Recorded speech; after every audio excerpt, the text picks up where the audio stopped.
Jueves 14 de mayo de 2020. Amigos y amigas, buenos días, bienvenidos a Telediario. Gracias por acompañarnos. Arrancamos con la revisión de titulares.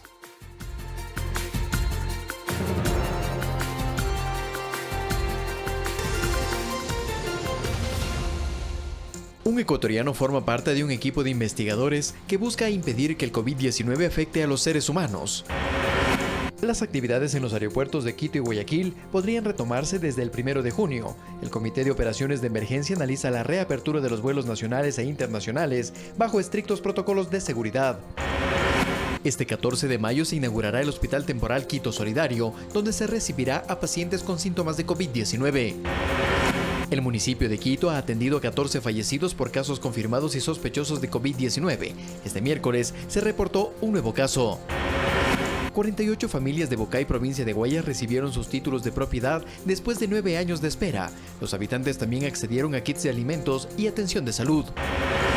En lo internacional, los casos de coronavirus se incrementaron en un 60% en Santiago de Chile. Las autoridades decretaron cuarentena obligatoria en la capital.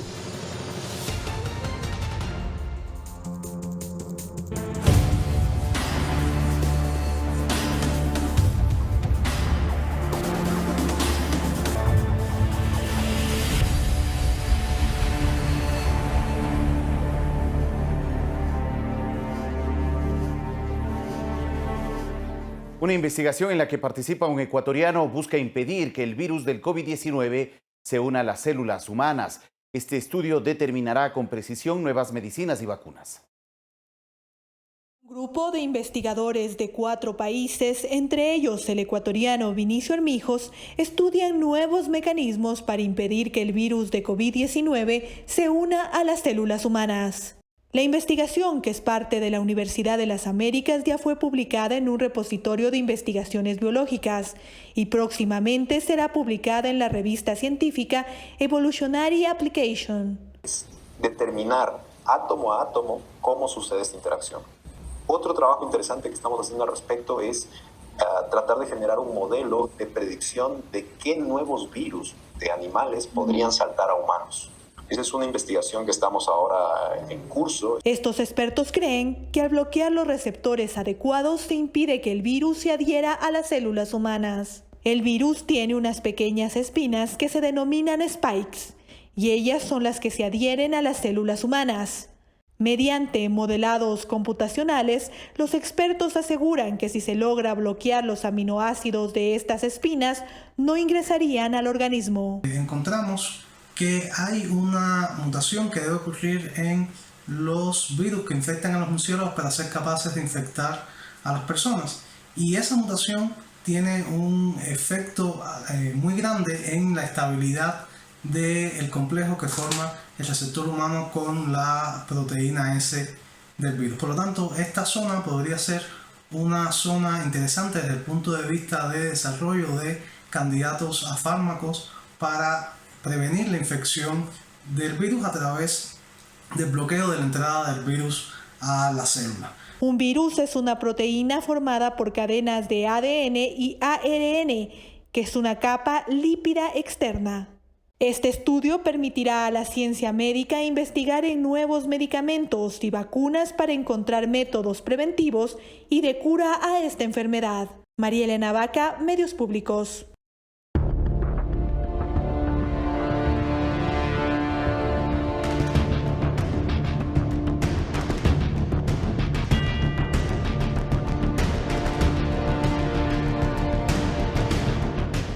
Siete de la mañana, 4 minutos, les presentamos las cifras que socializaron las autoridades del Ministerio de Salud Pública sobre la situación del COVID-19 en el país. Se registran 34.229 casos descartados, 30.486 casos confirmados, 3.343 recuperados, 8.293 personas con alta epidemiológica, 2.334 personas fallecidas de acuerdo al reporte oficial. Además, 12.892 personas estables en aislamiento domiciliario.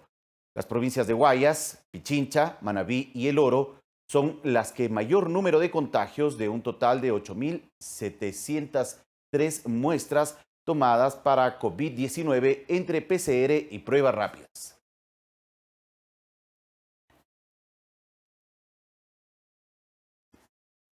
7 de la mañana, 5 minutos. Y la ministra de Gobierno, María Paula Romo, confirmó que existen más pedidos al Comité de Operaciones de Emergencia de Municipios para el cambio de luz en el semáforo. Además, se refirió al recorte en el presupuesto de las universidades y mencionó que esta reducción de recursos económicos abarcará a otras instituciones del Estado por la baja en la venta de petróleo y de otros ingresos del Estado.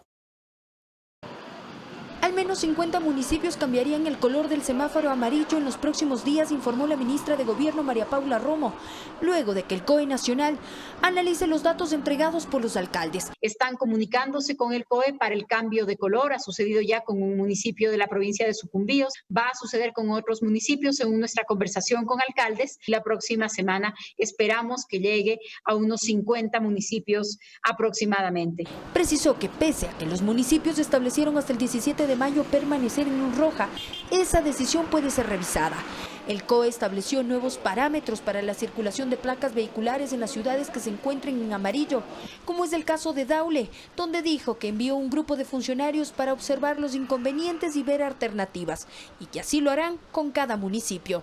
De tal manera que 2 de las 3 autorizadas en amarillo coincidan con las de rojo y esto facilite de alguna manera la circulación, sobre todo en zonas que están tan conectadas como lo están Guayaquil con los cantones aledaños. Anunció que el próximo viernes recibirán al presidente de la Federación Ecuatoriana de Fútbol para estudiar el protocolo de la reanudación del campeonato nacional y que la Secretaría del Deporte estudia los protocolos para reactivar las actividades deportivas al aire libre. Que probablemente serán sin público. Todavía no adelanto ni fecha ni condiciones.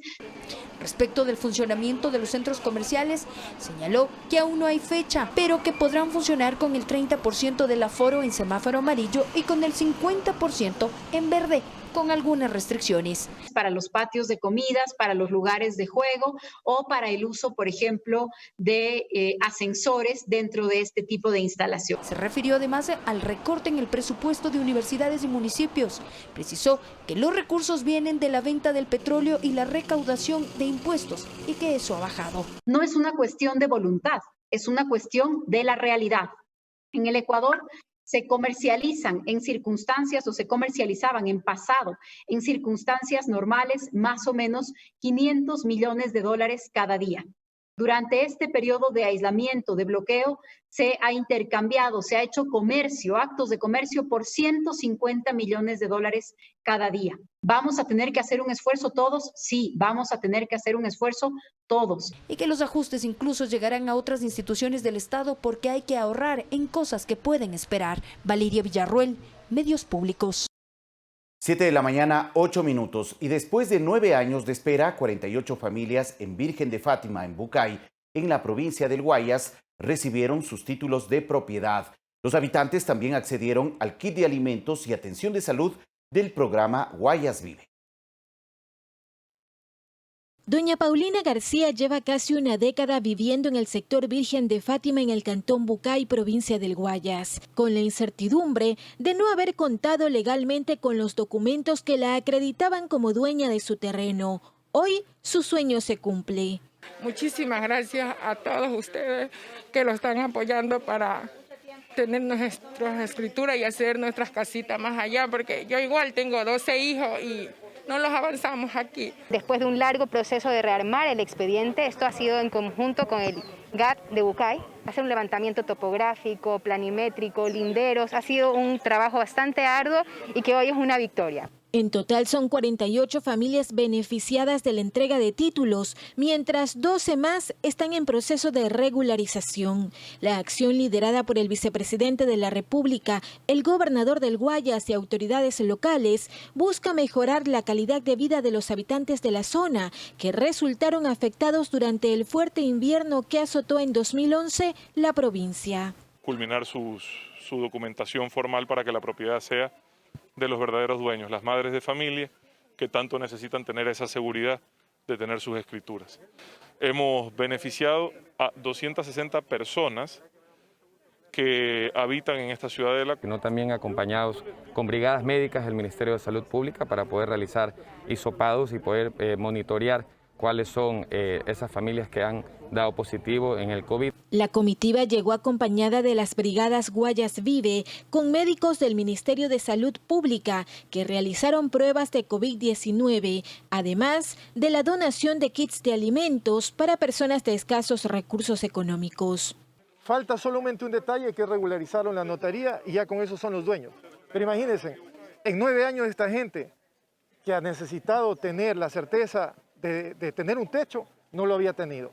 Y lo peor de todo es que a esta gente, que es la más pobre, siempre se la engañó.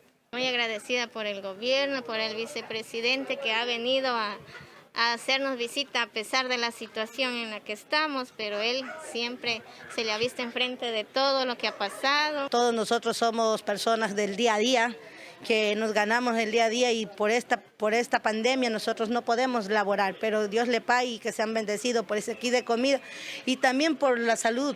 Mariuxi Buenaño, Medios Públicos. Y hoy se inaugurará el Hospital Temporal Quito Solidario, ubicado en el Parque Bicentenario, donde se recibirá a pacientes con síntomas temporales de COVID-19. Este centro, que cuenta con 370 camas hospitalarias con asistencia ventilatoria, ayudará a fortalecer la atención a la ciudadanía si es que el sistema de salud de la capital colapsa. El ministro de Salud, Juan Carlos Ceballos, afirmó que la provincia de Pichincha cuenta con un sistema de salud muy bien preparado para enfrentar la emergencia sanitaria provocada por la pandemia del COVID-19. Contamos con un protocolo, un lineamiento de contingencia en el manejo de los hospitales y las unidades de cuidados intensivos, lo que nos permite liberar en tiempos más cortos todos los recursos tecnológicos en términos, por ejemplo, de las altas tempranas. El ministro Ceballos además detalló cómo se encuentra el nivel de ocupación del sistema sanitario en el Distrito Metropolitano de Quito, donde se registran 2.198 casos de coronavirus. De las camas de unidad de cuidados intensivos que pertenece al Ministerio de Salud Pública tenemos 92, de las cuales 64 están ocupadas, lo cual hace que hay un porcentaje de ocupación del 58%.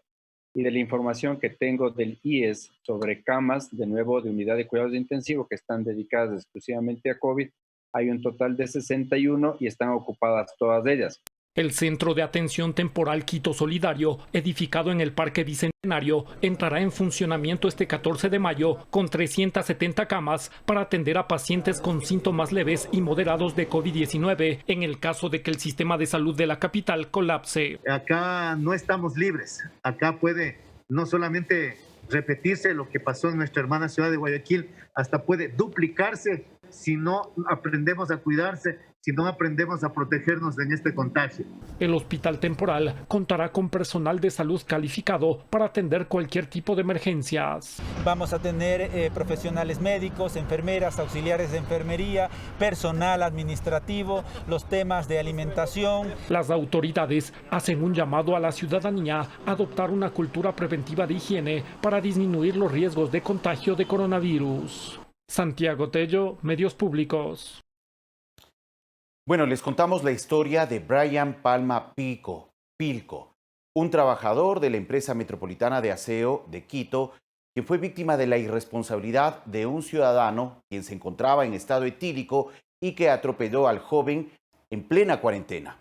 Sus familiares rechazan este hecho que casi acaba con la vida de Brian mientras realizaba su trabajo de recoger desechos en la ciudad.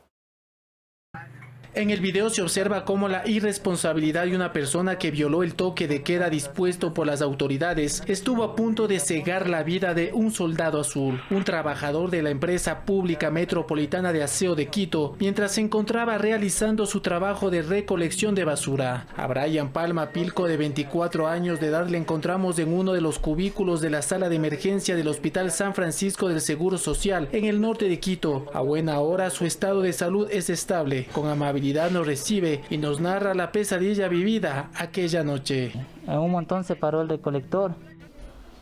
Comenzamos a botar las fundas y boté una funda y al rato que me giré, ya le vi la camioneta que se me venía encima y me aplastó. Mientras Brian se jugaba la vida por los capitalinos recogiendo desechos contaminados y posiblemente con COVID-19, casi pierde la batalla, y no precisamente contra el mortal virus. Me operaron de aquí de la pelvis Me pusieron una plaqueta, 4 clavos y tengo una lesión en la pierna que me están ahorita tratando aquí en el hospital. Sabemos que estamos en un toque de queda, que uno no puede, ya pasado las 2 de la tarde, no puede movilizarse a ningún lado, pero la gente no entiende, no hace caso y por irresponsabilidad de muchas personas le pasó lo que le pasó a mi hermano. Brian proviene de una familia humilde y es su sostén económico. Confiesa que le gusta el fútbol y juega de zaguero central. Manifiesta que este hecho, lejos de atemorizarle, le da fuerzas para continuar su recuperación. Cuenta los minutos para nuevamente acompañar las filas defensivas del equipo de los Soldados Azules, que día a día libran su mejor partido para mantener a la ciudad libre de desechos tóxicos y del COVID-19. Sí, he recibido el respaldo de mis compañeros, de la empresa, de la gerenta, el alcalde mismo ha estado pendiente de mí, todos han estado pendientes de mí, ayudándome en todo sentido. Una historia que simplemente no puede repetirse. En el tope de queda mismo no se pongan a tomar y no salgan a hacer el daño a las demás personas, que tengan un poco más de conciencia. Juan Carlos Figueroa, Medios Públicos.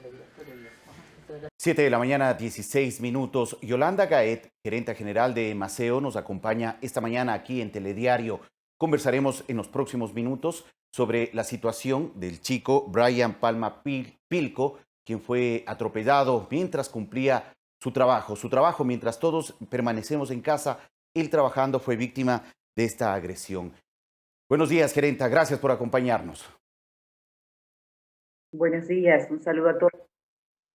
Muchas gracias, gerenta. Bueno, es triste e indignante ver este caso de Brian Palma Pilco, que fue víctima de un atropellamiento por parte de un ciudadano en estado etílico que, rompiendo el tema de la cuarentena y respetando las disposiciones de las autoridades, atropella a este joven trabajador de Maceo mientras cumplía sus labores. ¿Cómo se encuentra primero el joven? ¿Qué reporte tienen, el último reporte sobre la situación de salud de Brian Palma? Bueno, está bastante mejor, incluyendo el ánimo. El día de anteayer estuvo nuevamente en el hospital porque la herida de la pierna estaba bastante mala, infectada, y lastimosamente no pudo quedarse en el hospital por temas de posible contagio y también capacidad del propio hospital. Está en este momento en una hostal que le estamos cubriendo los compañeros de Maceo, para que esté uno cerca de la empresa con los médicos de la empresa que lo estén curando, que lo estén atendiendo, y 2, que tenga las condiciones sanitarias adecuadas. El compañero vive, tiene unas condiciones de pobreza que no precisamente ayudan para mantener a salvo en condiciones adecuadas las heridas que tiene. Entonces le estamos dando una atención muy personalizada, precisamente precautelando la vida de uno de los trabajadores que ha entregado todo de sí en esta crisis. Claro que sí, de hecho entendemos que es un joven de escasos recursos económicos, de una familia muy humilde, pero afortunadamente también entendemos que ha habido todo el respaldo por parte de la empresa metropolitana de aseo para atender y ayudar a esta familia y también, lógicamente, al joven trabajador que ha sido víctima de esta agresión, de este accidente. Así es, nuestros trabajadores en este momento merecen el respaldo no solo de la empresa, del alcalde, sino fundamentalmente de la ciudadanía, y creo que se lo han ganado en este momento. El título, la denominación de Soldados Azules, se lo dio la ciudadanía, no la empresa, y eso demuestra que por primera vez son visibles, que son apreciados, que la gente realmente dimensionando el de nuestro. Claro que sí, gerenta. Bueno, ¿qué es lo que se sabe de la persona que atropelló a Brian Palma? ¿Qué es lo que se sabe? ¿Cómo está siguiendo también la empresa metropolitana de aseo este irrespeto a las disposiciones de las autoridades e incluso este hecho que ha provocado estas heridas tan graves al joven? Nosotros tenemos un equipo jurídico de primera calidad. Creo que yo siempre digo que es la primera vez que veo en la empresa pública o en el sector público un equipo que puede realmente enfrentar y sobrepasar la calidad de los abogados del sector privado. Eso no es muy común. En este caso, el equipo nuestro ha, desde el primer momento, tomado de manera personal la defensa del compañero Brian, el señor o el ciudadano, porque no merece el título de señor, el ciudadano que en estado etílico impactó a Brian contra nuestro recolector está detenido con prisión preventiva y nosotros personalmente nos vamos a hacer cargo de la acusación tanto a título empresarial. Claro que sí, sin duda es un tema triste por lo que le ha sucedido a Brian, pero también indignante por la forma como varios ciudadanos, y respetando las disposiciones de las autoridades y respetando incluso este tema de la seguridad y la corresponsabilidad ciudadana, ponen en riesgo la vida de trabajadores humildes que, mientras muchos permanecemos en casa, están entregando todo por dar vida a la ciudad, por mantener limpia la ciudad en este caso. Así que nuestro abrazo solidario y los mejores deseos para que Brian pronto pueda salir de este momento tan difícil y también pueda brillar la luz y hacerse justicia en torno a este caso. Bueno, gerenta, ¿qué es lo que pasa con el resto de trabajadores? ¿Cómo se encuentran? Entendemos que hay varios casos de contagios entre la planta de trabajadores de Emaceo que han estado trabajando durante estos días de emergencia en distintos puntos de la ciudad, manteniendo limpia la ciudad. ¿Qué es lo que sucede con ellos? Bueno, nosotros tenemos una planta de más de 1.600 personas, 1.300 o 1.400 son, más de 1.300 son personal operativo, es decir, personal que está todos los días en el frente de trabajo, en el espacio público. Hemos tenido o tenemos, incluyendo lamentablemente las 2 personas fallecidas, 61 casos, 61 casos de contagiados, insisto, 2 de ellos fallecidos, tenemos 1 en terapia intensiva, tenemos 5 hospitalizados y el resto está realmente con síntomas leves o asintomáticos. Y tenemos un cerco epidemiológico de 150 personas en su casa, es decir, aquellas personas que no tienen COVID, pero deben guardarse en su casa porque no sabemos si mañana o pasado van a presentar la enfermedad y que tuvieron contacto con cada uno de los trabajadores que han estado en ese cerco epidemiológico.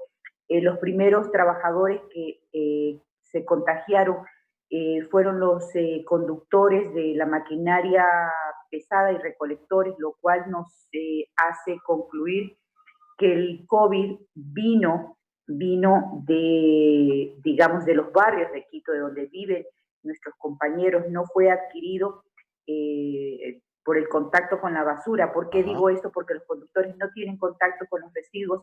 Si el contagio hubiese sido por la manipulación de los residuos, los primeros contagiados hubiesen sido nuestros compañeros de barrido o nuestros compañeros de ayudantes de recolección.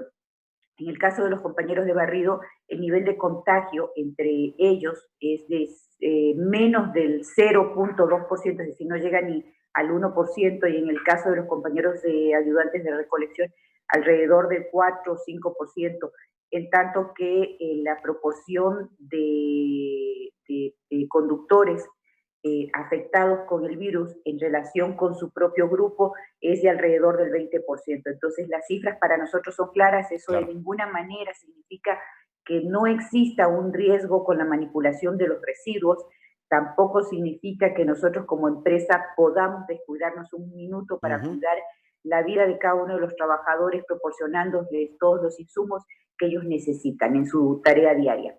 Claro que sí, estas cifras son muy importantes aclararlas porque finalmente nos dan cuenta que los contagiados, los servidores públicos que trabajan en Emaceo, que están ya con COVID, han adquirido la enfermedad en los lugares donde ellos viven, más no en el lugar donde trabajan y en el contacto directo con los desechos. Al menos es así. Así es. Por eso nosotros insistimos todos los días a los trabajadores en la necesidad de guardar los cuidados, el distanciamiento personal, el uso de la mascarilla, la desinfección de manos, no solo en la empresa, sino también en su espacio social, en el espacio familiar, y que los mismos cuidados que se tienen y que se les y que insistimos en la empresa los deben guardar en todo sitio. Es evidente en esa medida que todas las personas somos responsables o corresponsables de nuestro propio cuidado de nuestra vida y también de cada una de las personas que están a nuestro alrededor. Claro que sí, gerenta. Entendemos también que Emaseo ha adquirido ya en estos últimos días un lote de pruebas para poder realizar pruebas para determinar COVID-19. ¿Qué lo realizará al personal que trabaja en la empresa?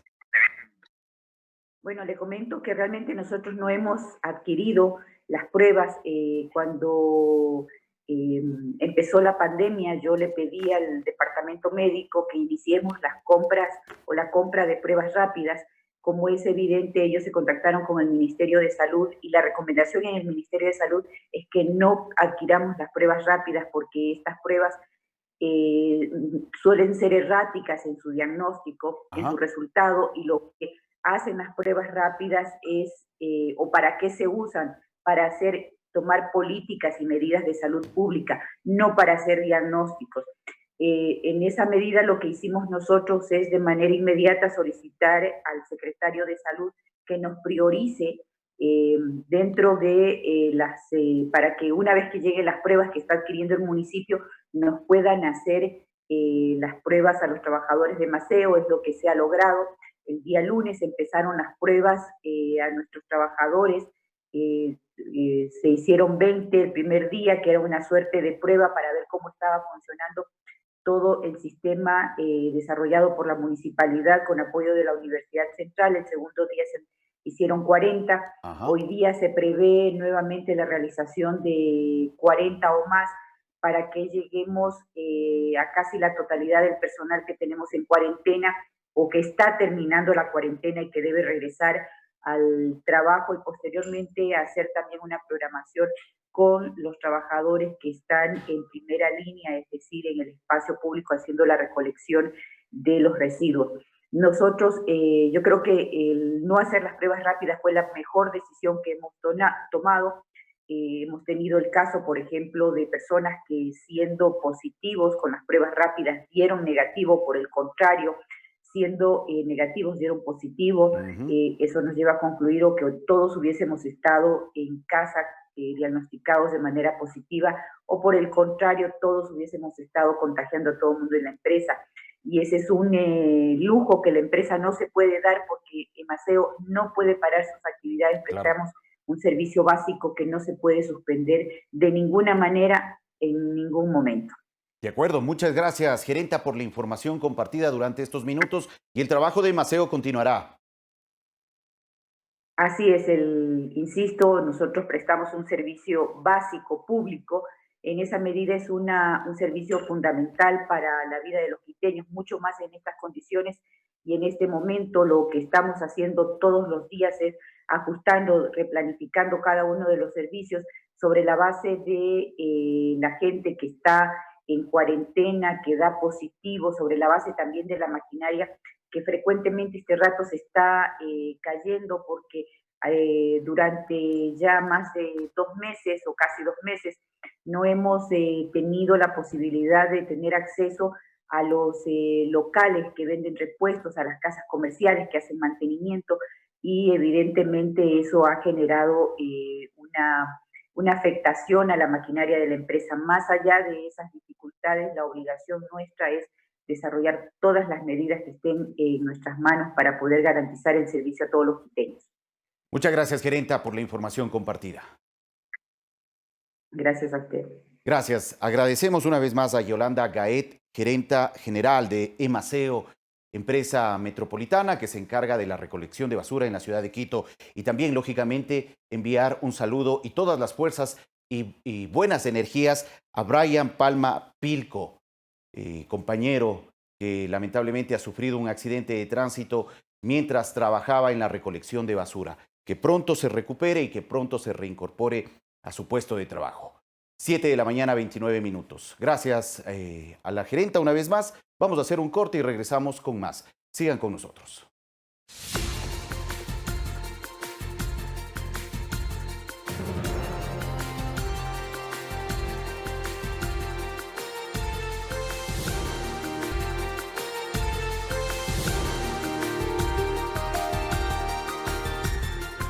7 de la mañana, 32 minutos. El Comité de Operaciones de Emergencia analiza la reapertura de los vuelos nacionales e internacionales bajo estrictos protocolos de seguridad. Este sector genera al menos 10.000 puestos de trabajo de forma directa. Se estima el retorno de actividades para junio. Así lo detalló el ministro de Transporte, Gabriel Martínez, a los medios públicos.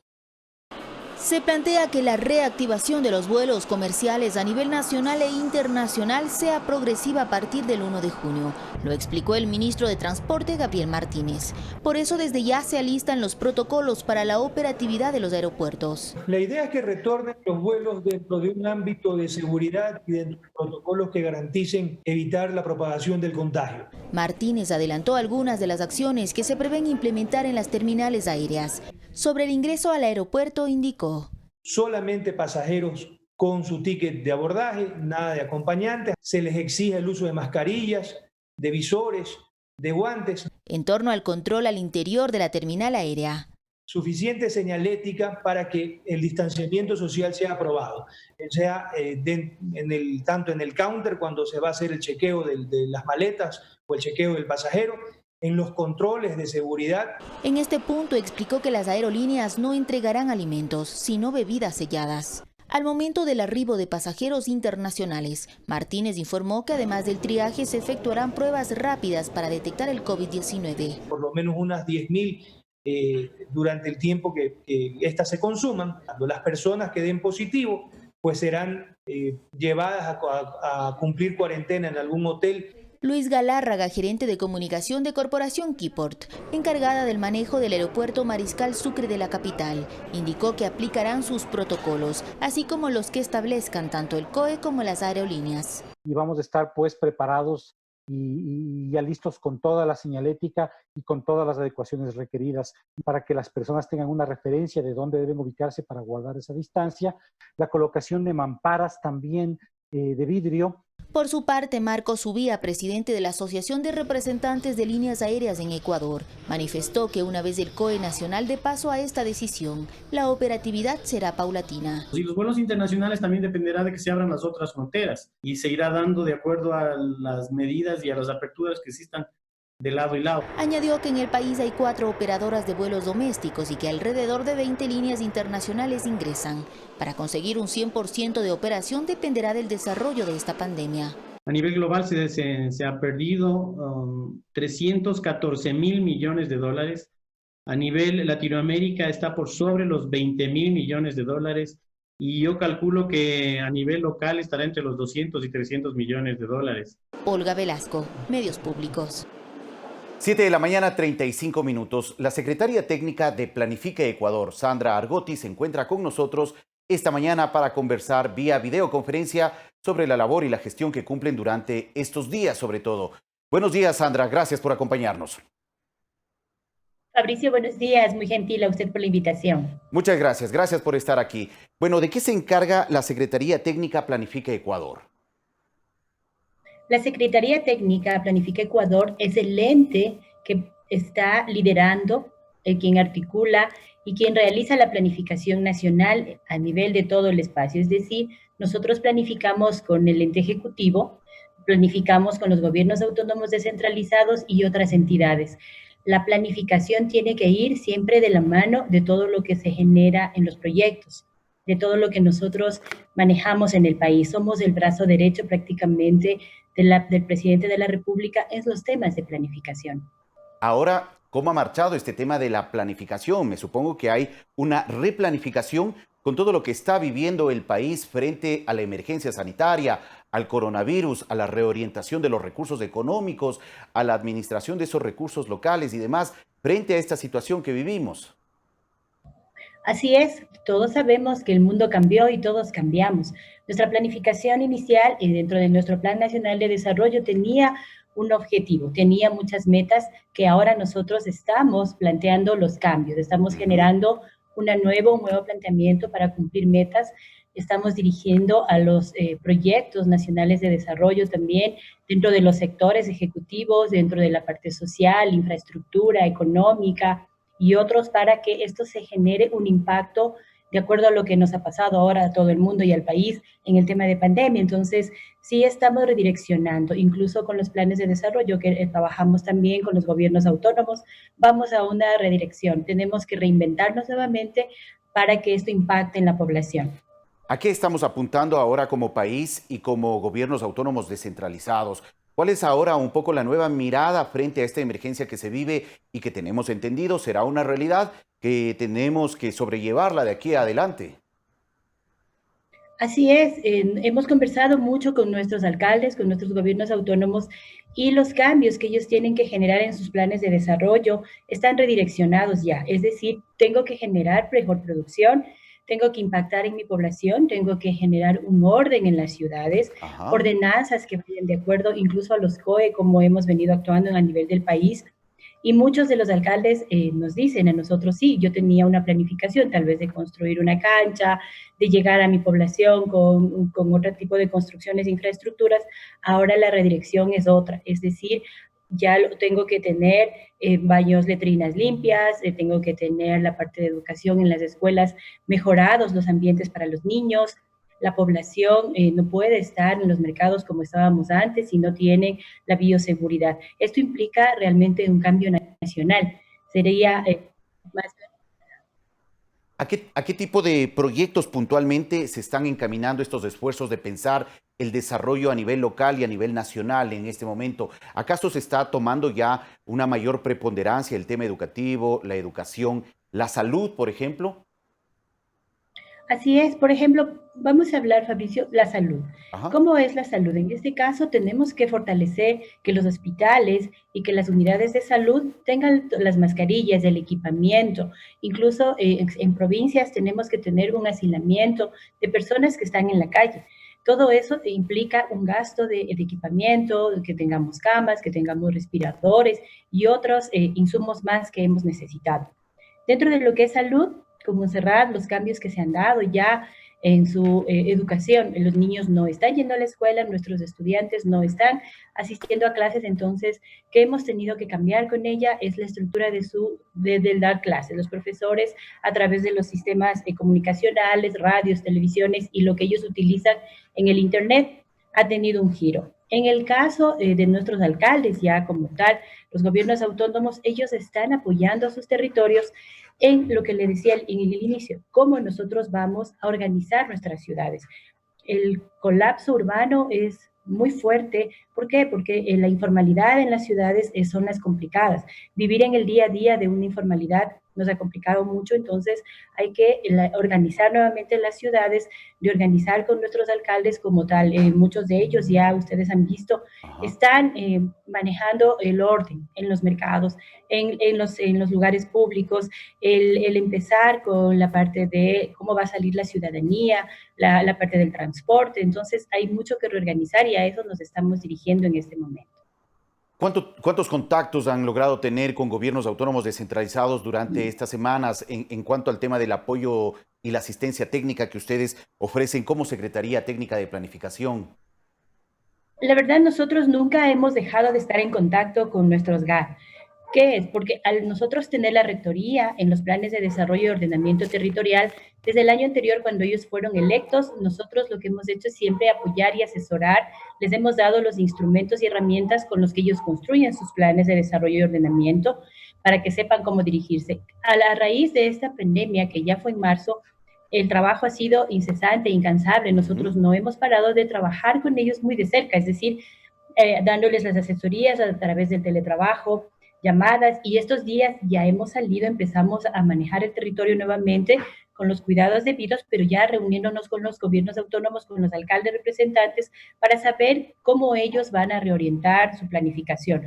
¿Cuáles son las necesidades mayores que se han presentado en los territorios? Como nosotros sabemos, tenemos en el territorio varias características, así que las características nos generan cambios. No todos podemos ir al igual, porque las necesidades de los territorios vienen siendo fuertes y en unas mucho más todavía, así que hemos estado en contacto total con los alcaldes, con los más de 1000 alcaldías que existen en este momento. No hemos bajado porque Planifica trabaja en el territorio. Tenemos 9 zonas que trabajamos en todo el territorio nacional, donde cubrimos toda esta parte. Claro, y esta planificación también debe tener en cuenta una priorización de proyectos a nivel local y nivel nacional, teniendo en cuenta también una realidad presente en este momento, una crisis económica que está viviendo el país y que por lo tanto es necesario aprovechar de la mejor manera los recursos económicos mermados en este momento para la planificación a futuro.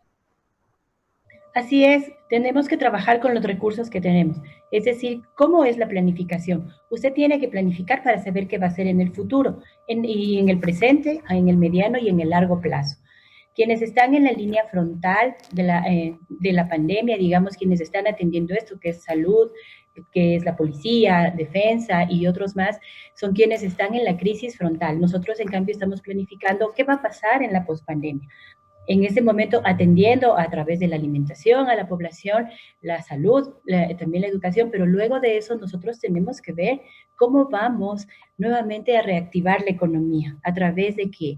De la banca, de que nosotros manejamos la banca de segundo piso, la parte solidaria, los artesanos, nuestros transportistas. Incluso ayer teníamos una reunión en Tulcán y nosotros hablábamos con los transportistas escolares, cómo ellos van a trabajar, a dónde los podemos reasignar nuevamente. Entonces el alcalde nos decía, yo voy a tener que comenzar una planificación de cero, porque realmente yo tenía en mi plan que iba a construir infraestructura. Ahora ya no puedo construir tanto esa infraestructura, la dejaré para después, pero en este momento mi prioridad es saber cómo voy tal vez a manejar un banco territorial que ayude a los artesanos, que ayude a toda la producción y a nuestros agricultores a ubicar mercados. Así que estamos destinados a eso con lo poco que tenemos en recursos, pero la verdad es que los ecuatorianos siempre somos recursivos, sabemos lucharla y de alguna manera, si es que nos unimos entre alcaldías, entre los GAT, también con el Ejecutivo y la parte privada, pública,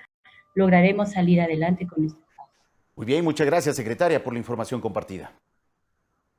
Gracias, Fabricio, a usted, muy amable. Muy gentil, gracias, muy gentil. Agradecemos a Sandra Argotti, secretaria técnica de Planifica Ecuador, por ofrecernos información relacionada a la gestión y a la labor que cumple esta entidad en el tema de la planificación y el desarrollo a mediano y largo plazo. También en el presente, tanto a nivel de los gobiernos autónomos descentralizados como el país en su totalidad. 7 de la mañana, 45 minutos. Vamos a una pausa. Regresamos en breve.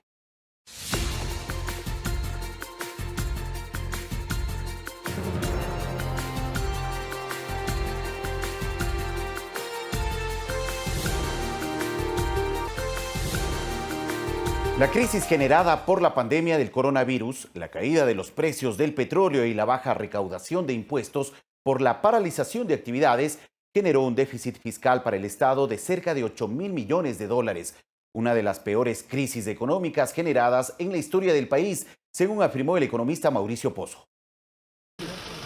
El déficit en el presupuesto general del Estado, que se incrementó en 8.000 millones de dólares, obedece, según el economista Mauricio Pozo, a la caída de los dos principales ingresos, las exportaciones petroleras y la baja recaudación de impuestos provocada por el confinamiento obligatorio para evitar la propagación del coronavirus.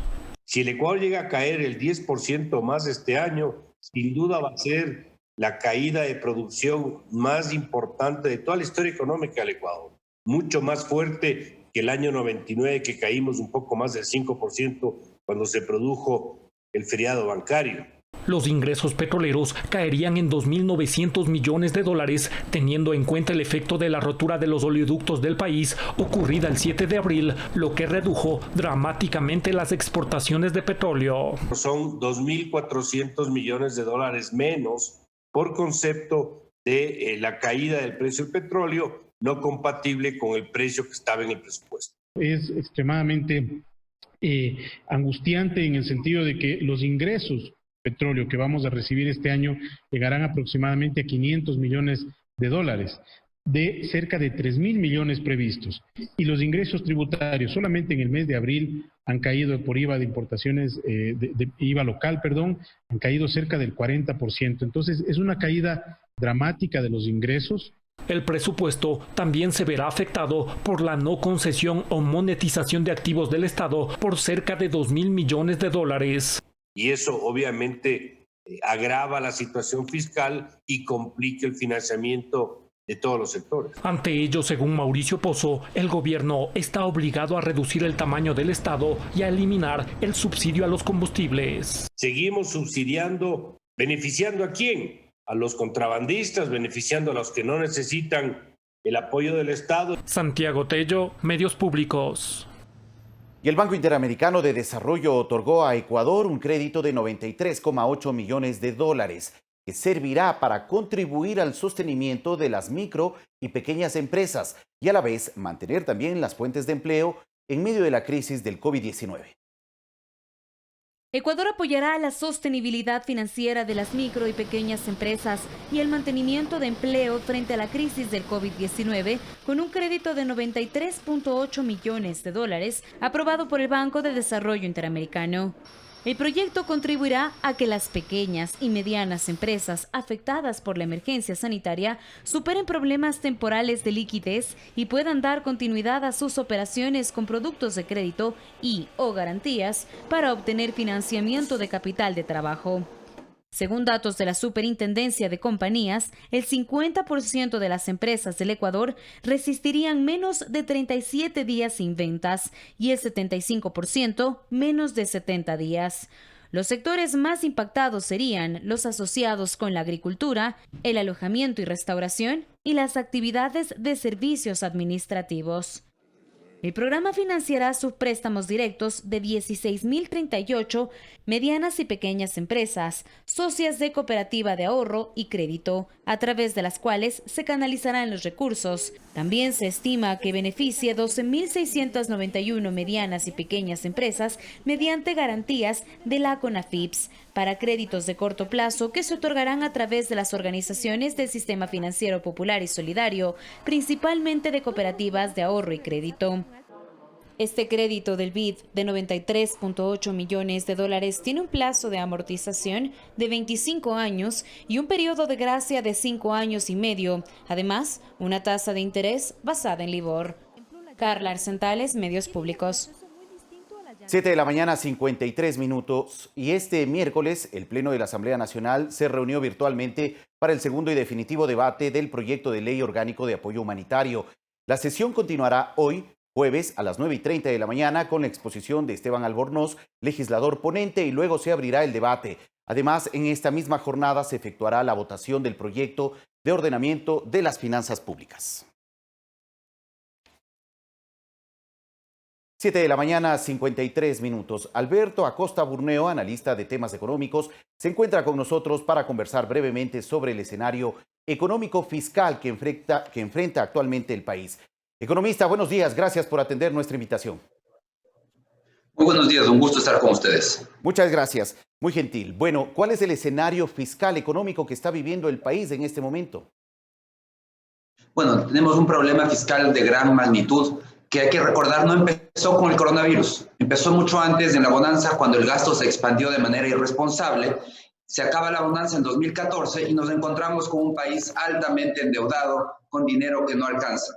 Llegamos en esas circunstancias a la época del coronavirus, en donde no teníamos ninguna reserva, ningún fondo de contingencia que los habíamos utilizado, y el Estado no tiene campo de reacción. Y eso es lo lamentable, porque vivimos algo inédito. En la Asamblea se discute un proyecto para poder sacarle dinero a las personas que están afectadas por el coronavirus, porque el Estado, en este momento, está en un problema grave de iliquidez. El Estado necesita que lo rescaten. Entonces, en vez de suceder como en otros países del mundo, que los estados rescatan a sus ciudadanos, en el Ecuador se pide que los ciudadanos rescaten al Estado en medio de la crisis del coronavirus. Bueno, tenemos de por medio también una realidad muy preocupante, la caída de los ingresos que alimentan al fisco, al presupuesto de nuestro país, caída en los precios del crudo a nivel internacional, lógicamente las recaudaciones tributarias muy afectadas, el nivel de exportaciones también con pérdidas muy importantes y lógicamente esto se refleja en un incremento de esa brecha, de ese hueco fiscal que inicialmente estaba calculado en aproximadamente unos 3.800 millones de dólares. Ahora se dice que esa brecha fiscal podría superar los 8.000 millones de dólares. Hay que estar claros que la brecha inicial se hablaba de 3.000 millones, pero se descubrió un problema de contabilización, un hueco que no se había calculado, que el Banco Central y Ministerio de Finanzas finalmente lo reconoció, que amplía la brecha a 5.000 millones de dólares. Entonces, la brecha original hay que reconocer era de 5.000 millones del faltante. Un faltante que ya ha sido varios años recurrentes con un déficit muy fuerte e insostenible. Llega el coronavirus y esa brecha se amplía porque caen los ingresos petroleros y caen las recaudaciones, y el estimado es que en vez de ser 5.000 millones de déficit, pase hasta 8.000 millones de dólares. Es decir, la situación se agrava aún más. Pero de entrada, incluso sin coronavirus, estábamos en una situación fiscal insostenible. Lo que hace el coronavirus es agravar aún más, y en este momento hay que reconocer, el único en problemas no es el Estado. Sí, el Estado tiene una crisis muy grande, pero también los ciudadanos, las empresas están pasando un momento muy complejo porque estamos en medio de una crisis de iliquidez, en donde la solución que plantea el gobierno es decir, saquemos contribuciones a las empresas grandes y a los ciudadanos que más ganan para poder financiar el gasto público. Hasta ahí suena muy bien. El único problema es que parten de un gran error. Y el problema es que la crisis de iliquidez que estamos viviendo afecta a todas las empresas por igual. Así lo dicen las estadísticas del Banco Central. No es que las empresas grandes están bien y las pequeñas están mal. Todas están mal por igual. Lo que se quiere hacer es el equivalente a que en el terremoto de 2016 hubiésemos cobrado unas contribuciones a los damnificados del terremoto. Eso es lo que se está planteando hacer. Si es que se llega a aprobar esta reforma, estos impuestos, lo que van a lograr es ahondar una crisis de liquidez profunda que ya se están viendo los resultados. Destrucción masiva de empleos y quiebre de empresas. Eso es lo que tenemos que evitar que se profundice. ¿Cómo hacerlo? Que el Estado no le cargue a los ciudadanos con el costo de sus propios problemas. El Estado tiene que solucionar su problema fiscal vía reducción de gasto. Y aquí hay temas importantes que el gobierno está trabajando también. Focalización de subsidios, fundamental. Eso es algo que se debe hacer. Eso se llama priorizar el gasto, destinar los recursos para lo que realmente sirven y no a quien no los necesita.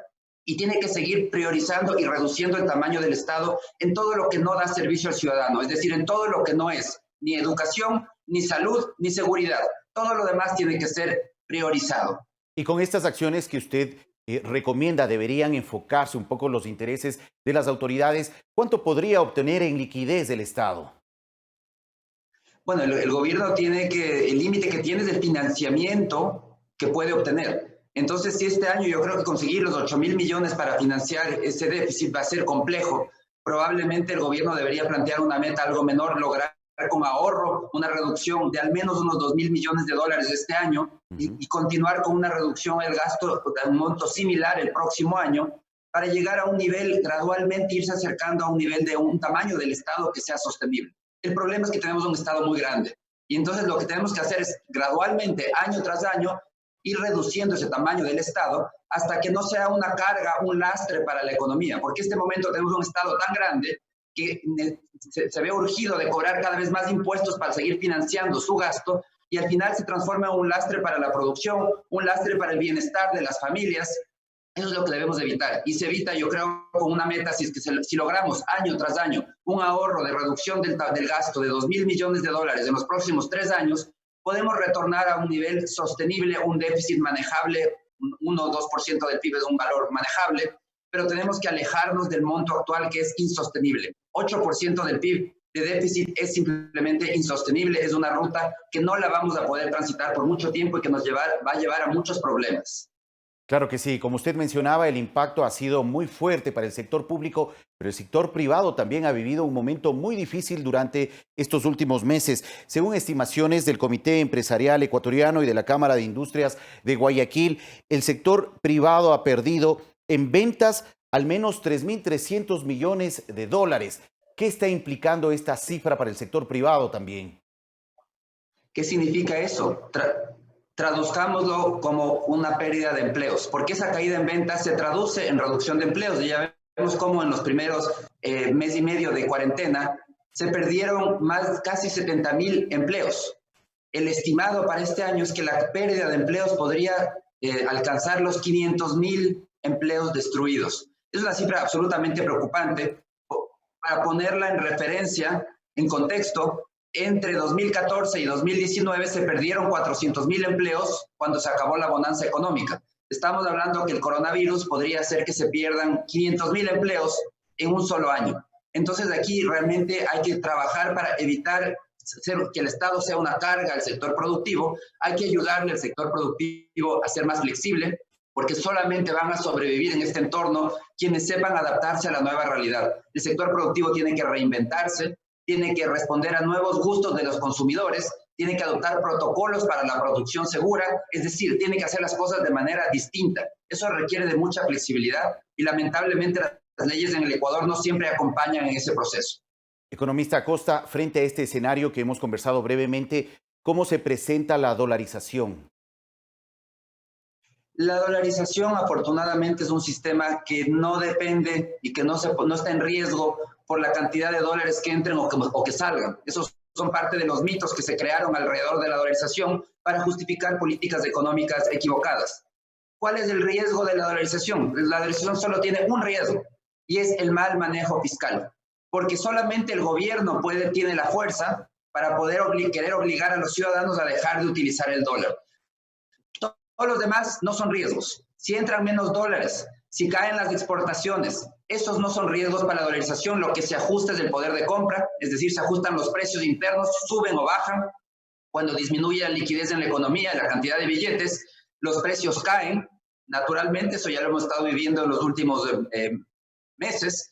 Entonces, lo que debemos cuidar es que el Estado sí ponga en orden sus cuentas fiscales para que no tenga esa tentación, que el día de mañana venga un político. Sabemos que este gobierno no lo va a hacer, pero el día de mañana que no sabemos quién va a llegar a Carondelet el próximo año, y puede venir algún populista que quiera decir, oh, sí, yo quiero solucionar sus problemas imprimiendo billetes. Y entraríamos en una situación muy compleja que podría llevarnos incluso a una hiperinflación. Entonces, realmente el enemigo de la dolarización se llama déficit fiscal, mal manejo fiscal, imprudencia fiscal. Eso es lo que debemos corregir. Mientras tanto, la dolarización es absolutamente segura. Mientras la gente quiera seguir usando dólares, no debemos preocuparnos de otra cosa porque vamos a seguir manteniendo dolarización. Gracias por la información, economista. Muchísimas gracias, siempre es un gusto. Gracias, muy gentil. Agradecemos al economista Alberto Acosta Burneo, analista económico, quien ha presentado un breve panorama de la situación económica fiscal que actualmente vive Ecuador. 8 de la mañana, 3 minutos. Y antes de dar paso a Sofía Montoya en nuestro segundo bloque de Telediario, compartimos con ustedes más saludos de nuestros televidentes a través del segmento Conectados. Que tengan un buen día.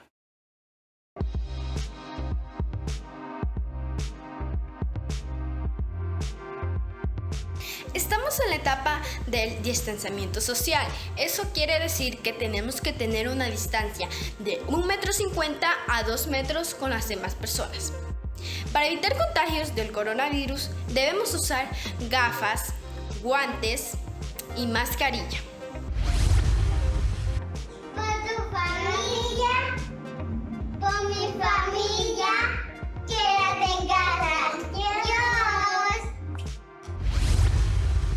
Te invito a que hagas tus tareas en casa, así como yo las estoy haciendo.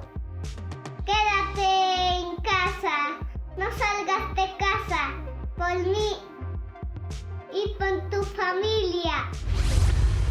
Un saludo a los militares, a los policías, a los bomberos, a los marinos y a todos que están sirviendo por el país. Por favor, quédense en casa por ti, por mí, por todo el país.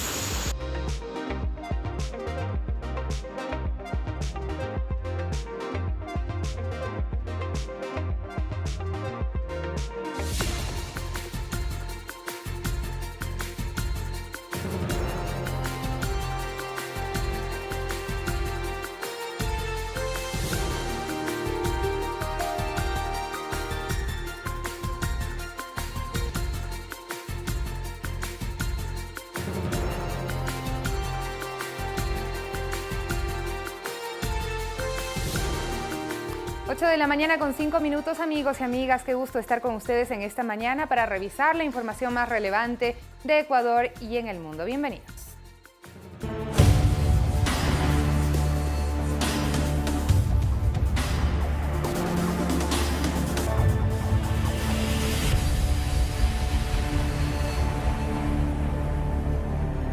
Noticias alentadoras. Una investigación en donde participa un ecuatoriano busca impedir que el virus del COVID-19 se una a las células humanas. Este estudio determinará con precisión nuevas medicinas y vacunas. Un grupo de investigadores de 4 países, entre ellos el ecuatoriano Vinicio Armijos, estudian nuevos mecanismos para impedir que el virus de COVID-19 se una a las células humanas. La investigación, que es parte de la Universidad de las Américas, ya fue publicada en un repositorio de investigaciones biológicas y próximamente será publicada en la revista científica Evolutionary Application. Determinar átomo a átomo cómo sucede esta interacción. Otro trabajo interesante que estamos haciendo al respecto es tratar de generar un modelo de predicción de qué nuevos virus de animales podrían saltar a humanos. Esa es una investigación que estamos ahora en curso. Estos expertos creen que al bloquear los receptores adecuados se impide que el virus se adhiera a las células humanas. El virus tiene unas pequeñas espinas que se denominan spikes, y ellas son las que se adhieren a las células humanas.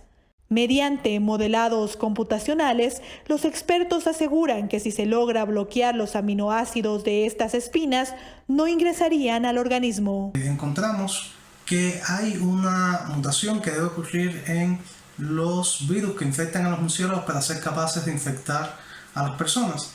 Y esa mutación tiene un efecto muy grande en la estabilidad del complejo que forma el receptor humano con la proteína S del virus. Por lo tanto, esta zona podría ser una zona interesante desde el punto de vista de desarrollo de candidatos a fármacos para prevenir la infección del virus a través del bloqueo de la entrada del virus a la célula. Un virus es una proteína formada por cadenas de ADN y ARN, que es una capa lípida externa.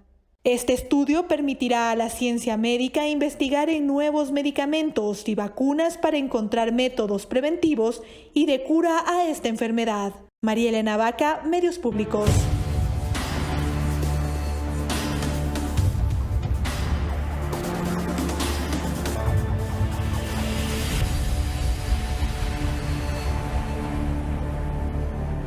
De la mañana con 8 minutos. La crisis generada por la pandemia del coronavirus, la caída de los precios del petróleo y la baja recaudación de impuestos por la paralización de actividades generó un déficit fiscal para el Estado de cerca de 8.000 millones de dólares. Una de las peores crisis económicas generadas en la historia del país, según afirma el economista Mauricio Pozo.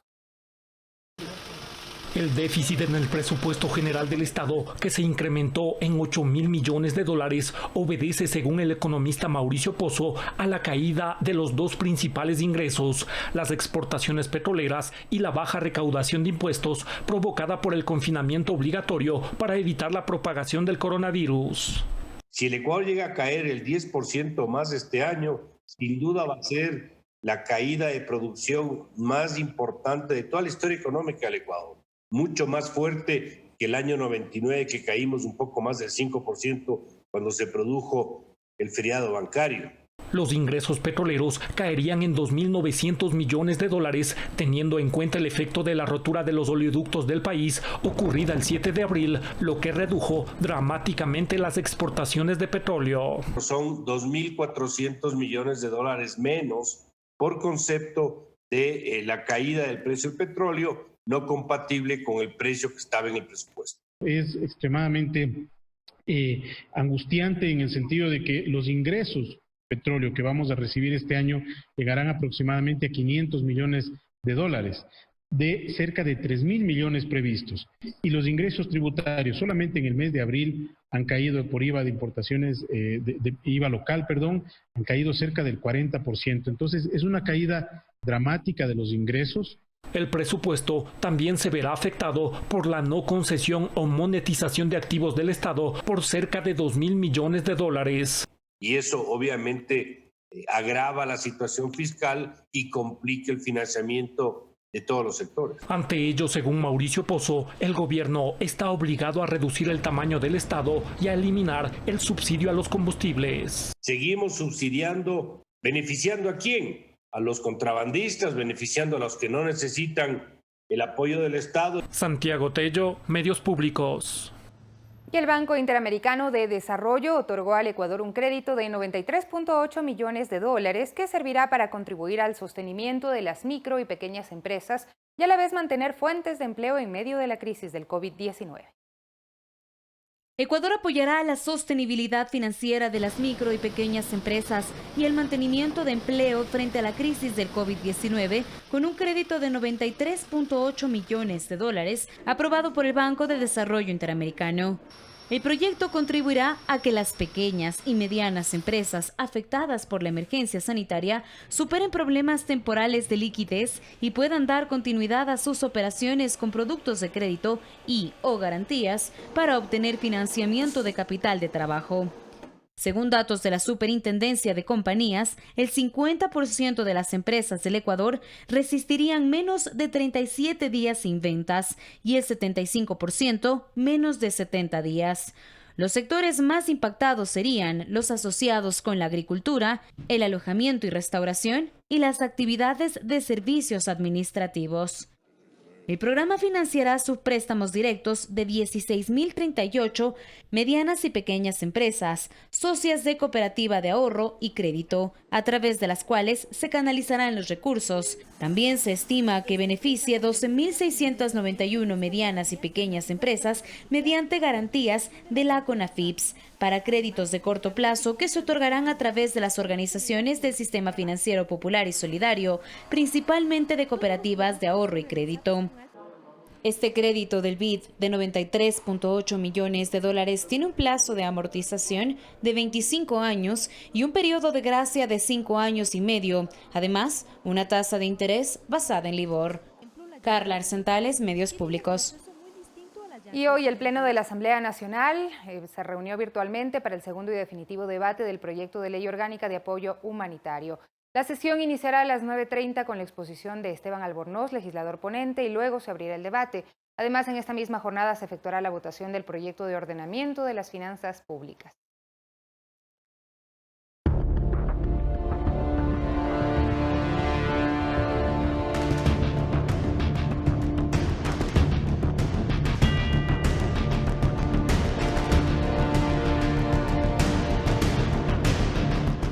La ministra de Gobierno, María Paula Romo, confirmó que existen más pedidos al Comité de Operaciones de Emergencia de municipios para el cambio de luz en el semáforo. Además, se refirió al recorte en el presupuesto de las universidades y mencionó que esta reducción de recursos abarcará a otras instituciones del Estado por la baja en la venta de petróleo y de otros ingresos del Estado. Al menos 50 municipios cambiarían el color del semáforo amarillo en los próximos días, informó la ministra de Gobierno María Paula Romo, luego de que el COE Nacional analice los datos entregados por los alcaldes. Están comunicándose con el COE para el cambio de color. Ha sucedido ya con un municipio de la provincia de Sucumbíos, va a suceder con otros municipios según nuestra conversación con alcaldes. La próxima semana esperamos que llegue a unos 50 municipios aproximadamente. Precisó que pese a que los municipios establecieron hasta el 17 de mayo permanecer en luz roja, esa decisión puede ser revisada. El COE estableció nuevos parámetros para la circulación de placas vehiculares en las ciudades que se encuentren en amarillo, como es el caso de Daule, donde dijo que envió un grupo de funcionarios para observar los inconvenientes y ver alternativas, y que así lo harán con cada municipio. De tal manera que 2 de las 3 autorizadas en amarillo coincidan con las de rojo y esto facilite de alguna manera la circulación, sobre todo en zonas que están tan conectadas como lo están Guayaquil con los cantones aledaños. Anunció que el próximo viernes recibirán al presidente de la Federación Ecuatoriana de Fútbol para estudiar el protocolo de la reanudación del campeonato nacional y que la Secretaría del Deporte estudia los protocolos para reactivar las actividades deportivas al aire libre. Que probablemente serán sin público. Todavía no adelanto ni fecha ni condiciones. Respecto del funcionamiento de los centros comerciales, señaló que aún no hay fecha, pero que podrán funcionar con el 30% del aforo en semáforo amarillo y con el 50% en verde, con algunas restricciones. Para los patios de comidas, para los lugares de juego o para el uso, por ejemplo, de ascensores dentro de este tipo de instalación. Se refirió además al recorte en el presupuesto de universidades y municipios. Precisó que los recursos vienen de la venta del petróleo y la recaudación de impuestos y que eso ha bajado. No es una cuestión de voluntad, es una cuestión de la realidad. En el Ecuador se comercializan en circunstancias o se comercializaban en pasado en circunstancias normales más o menos $500 millones cada día. Durante este periodo de aislamiento, de bloqueo, se ha intercambiado, se ha hecho comercio, actos de comercio por 150 millones de dólares cada día. ¿Vamos a tener que hacer un esfuerzo todos? Sí, vamos a tener que hacer un esfuerzo todos. Y que los ajustes incluso llegarán a otras instituciones del Estado porque hay que ahorrar en cosas que pueden esperar. Valeria Villarruel, Medios Públicos. 8 de la mañana con 15 minutos y varios cantones del país ya se encuentran en color amarillo de acuerdo a la semaforización, entre ellos Daule, Palora, Santiago de Méndez y próximamente Loja. Son zonas del país que esperan una reactivación económica en esta segunda fase de la emergencia sanitaria. Los cantones de Daule en la provincia del Guayas, Palora y Méndez en la provincia de Morona, Santiago, tuvieron ya la autorización del COE Nacional para cambiar de acuerdo a la semaforización por la emergencia sanitaria de color rojo a amarillo. Esto significa que varios negocios en estos cantones ya empezaron con una reactivación económica. A la espera de este cambio de color en el semáforo, es decir, de rojo a amarillo, están 50 cantones más de todo el país. Conversamos con el alcalde de Palora, Luis Heras, quien mencionó que esta zona de la Amazonía se ha visto afectada por los días de confinamiento y ha tenido pérdidas sobre el $1.000.000 y esperan ahora apoyar a todos los sectores productivos, principalmente al de la pitahaya, que es la dinámica económica más importante del cantón. A pesar de ello, se cosecharon en los últimos 45 días alrededor de 800.000 kilos, lo que representaría para la economía y la liquidez del país y del Cantón Palora sobre los $500.000. En la parte comercial estimamos igual sobre los $200.000, es decir, realmente es importante, es alta la pérdida.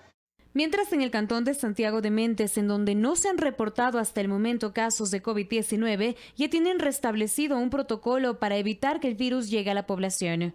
Sigue restringido el ingreso de personas naturales de otras provincias en el cantón Santiago. Las personas que ingresen en este cantón tendrán la obligación de firmar un acta de compromiso de aislamiento domiciliario, pero son personas netamente del Cantón Santiago. De otras personas que no sean del Cantón Santiago, intenten ingresar en el cantón, reitero, valga la redundancia, no serán permitidos. Uno de los cantones que está entre los 50 que cambiarán de color rojo a amarillo es Loja. Su alcalde ya mencionó la fecha en que estos cambios se darán de acuerdo a las disposiciones del COE Nacional. Muchos negocios, muchos emprendimientos frágiles en su economía no soportan más esta situación, por lo que hemos decidido que el día jueves 21, me parece que se cambie el color. Varios burgomaestres del país hacen un llamado a todos los cabildos para que se trabaje de manera articulada en cada acción que se tome en torno a la reactivación económica para evitar la propagación del coronavirus. Carla Arcentales, Medios Públicos. Mientras el Comité de Operaciones de Emergencia COE unificó los permisos de circulación de vehículos entre Daule y Guayaquil, las placas que transiten en el puerto principal, que aún permanece en semáforo rojo, coincidirán con las del vecino cantón, que está en la fase amarilla. Hacia el norte, Daule colinda con Guayaquil, tanto en el sector industrial en la vía a Daule, así como con las principales urbanizaciones asentadas en La Aurora, en la que la mayoría de habitantes son familias guayaquileñas. Por ello, el alcalde del cantón, Wilson Cañizares, solicitó al COE la unificación de los permisos de las placas, tanto en el puerto principal como en Daule. En su cuenta de Twitter, la ministra de Gobierno María Paula Romo anunció que el COE aprobó el cambio en las placas autorizadas en amarillo, lo que facilitará la circulación entre zonas que se encuentren en fases distintas, como sucede hoy entre Daule y Guayaquil. Hoy en el cantón Daule pueden circular los que tienen el último dígito, 5, 6 y 9. Para que haya coincidencia y concordancia con los que están en el semáforo rojo, como el cantón Guayaquil y como el cantón San Borondón. Para que evitar conflictos y no que en un cantón haya un dígito y que en otro cantón haya otro dígito.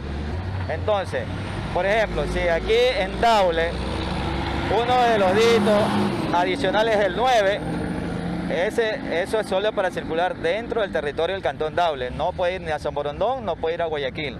Los permisos quedan actualizados de la siguiente forma. Los lunes podrán circular los vehículos cuyas placas terminen en 1, 2 y 7. Los martes 3, 4, 5, 8. Los miércoles 5, 6, 9. Jueves 6, 7, 8, 0. Viernes 1, 9, 0 y los sábados 2, 3 y 4. Los domingos no circularán los vehículos particulares.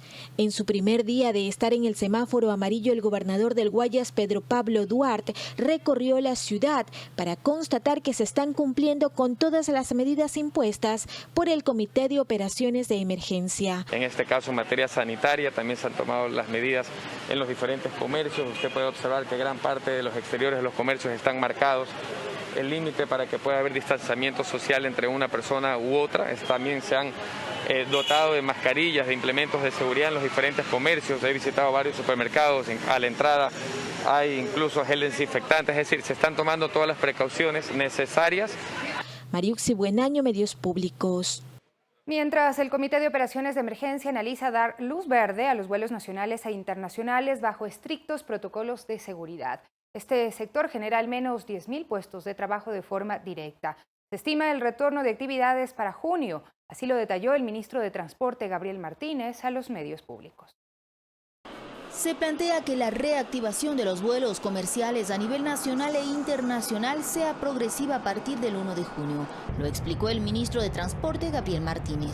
Por eso desde ya se alistan los protocolos para la operatividad de los aeropuertos. La idea es que retornen los vuelos dentro de un ámbito de seguridad y dentro de protocolos que garanticen evitar la propagación del contagio. Martínez adelantó algunas de las acciones que se prevén implementar en las terminales aéreas. Sobre el ingreso al aeropuerto indicó: solamente pasajeros con su ticket de abordaje, nada de acompañantes. Se les exige el uso de mascarillas, de visores, de guantes. En torno al control al interior de la terminal aérea.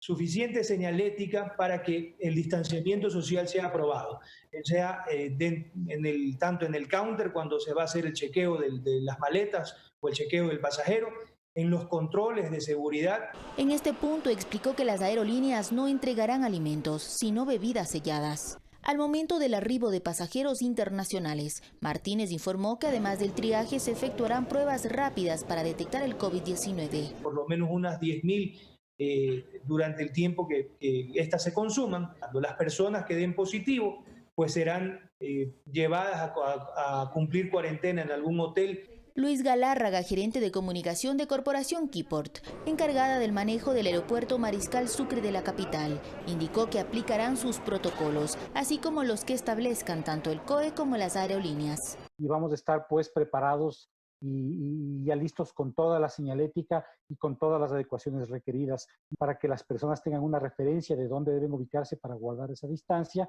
La colocación de mamparas también de vidrio.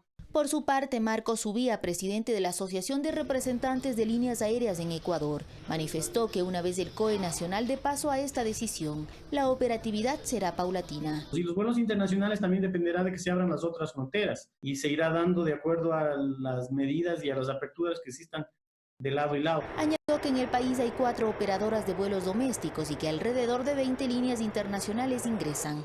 Para conseguir un 100% de operación dependerá del desarrollo de esta pandemia. A nivel global se ha perdido 314.000 millones de dólares. A nivel Latinoamérica está por sobre los 20.000 millones de dólares. Y yo calculo que a nivel local estará entre los 200 y 300 millones de dólares. Olga Velasco, Medios Públicos. Y a propósito, el gerente general del Aeropuerto Internacional José Joaquín de Olmedo de Guayaquil asegura que están listos para retomar las actividades el 1 de junio. Ya tienen la aceptación de las aerolíneas y cuentan con el protocolo de bioseguridad. La decisión está en manos del COE Nacional. Sin embargo, el Aeropuerto Internacional José Joaquín de Olmedo de Guayaquil ya está listo para retomar sus operaciones. Así lo asegura el gerente Ángel Córdoba, pues durante el arribo de vuelos humanitarios han pulido sus protocolos, mismos que se ejecutarían si se aprueba la reapertura. Todos los pasajeros deben ser chequeados la temperatura, vamos a desinfectar los equipajes, vamos a controlar que solamente ingresen pasajeros a la terminal. Tenemos separadores para observar la distancia, el distanciamiento físico. Todos los counters de atención de las aerolíneas ya tienen una separación. Estos son los protocolos que presentó la alcaldesa Cintia Viteri para la propuesta de reapertura el 1 de junio, que incluye la toma de pruebas rápidas. Si son detectadas positivo, vayan a aislamiento controlado, no aislamiento del que se pueden huir. Hemos habilitado y hemos cerrado una parte del preembarque nacional y los pasajeros que lleguen, que tengan que hacerse esta prueba, se dirigirán a este sector. En el aeropuerto de Guayaquil operan 3 aerolíneas que han confirmado su participación de darse la reapertura. La compañía Copa, Avianca y Latam, Spirit, JetBlue y American han manifestado que están listas a operar. 4 millones de pasajeros al año recibía el aeropuerto de Guayaquil. Con lo ocurrido, consideran que eso se reducirá en un 70% en 2020 y las pérdidas económicas son millonarias. Dejamos de recibir cada mes entre 8 a 10 millones de dólares. Para motivar la permanencia de aerolíneas y demás arrendatarios, el aeropuerto propone cobrarles el 50% de la renta mensual. El aeropuerto de Guayaquil operaría en un 50% de su capacidad. Luis Alfredo Zúñiga, Medios Públicos. Y la Cancillería ecuatoriana anunció una nueva fase para el retorno de personas al país. En esta ocasión se permitirá el aislamiento preventivo obligatorio en el domicilio para los segmentos prioritarios. Y para quienes se practiquen una prueba para coronavirus, podrán hacerlo después de 7 días de llegar al Ecuador, siempre y cuando resulte negativa. La decisión fue del COE Nacional al expedir este 12 de mayo una actualización del protocolo para el ingreso y salida del país, así como la permanencia y aislamiento preventivo obligatorio durante la vigencia del estado de excepción en el marco de la emergencia sanitaria. Dicha actualización contempla que las personas de los grupos de atención prioritaria podrán cumplir el aislamiento preventivo obligatorio en sus domicilios. Es que se podrá hacer aislamiento preventivo obligatorio en las casas, en los domicilios, en el caso de niños que vienen con sus familias y también en el caso de personas de más de 65 años.